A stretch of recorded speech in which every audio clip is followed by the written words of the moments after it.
মকর রাশির জন্য এপ্রিল 2026 মোটামুটি মিশ্র কিন্তু প্রোগ্রেসিভ মাস হতে পারে। কিছু চ্যালেঞ্জ থাকবে, তবে ঠিকভাবে সামলাতে পারলে ভালো ফল পাবেন। এই মাসে ধীরে ধীরে উন্নতি হবে। শুরুটা একটু চাপের হতে পারে, কিন্তু মাসের মাঝামাঝি থেকে পরিস্থিতি ভালো হবে।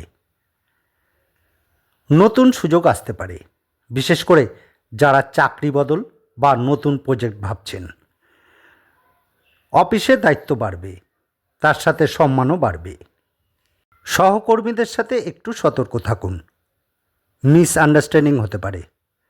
যারা ব্যবসা করেন তাদের জন্য লাভ ধীরে ধীরে বাড়বে। হঠাৎ বড় লাভের আশা না করাই ভালো।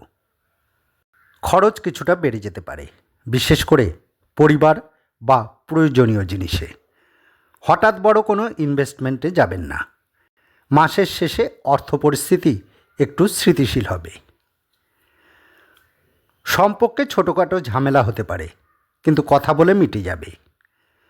অবিবাহিতদের জন্য নতুন কারোর সাথে পরিচয় হতে পারে। পরিবারে সময় দিলে সম্পর্ক আরও ভালো হবে। মানসিক চাপ একটু বেশি থাকতে পারে। ঘুমের সমস্যা বা ক্লান্তি আসতে পারে।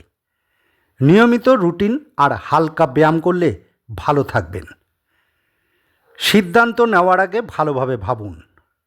রাগ বা ইগো কন্ট্রোল করুন।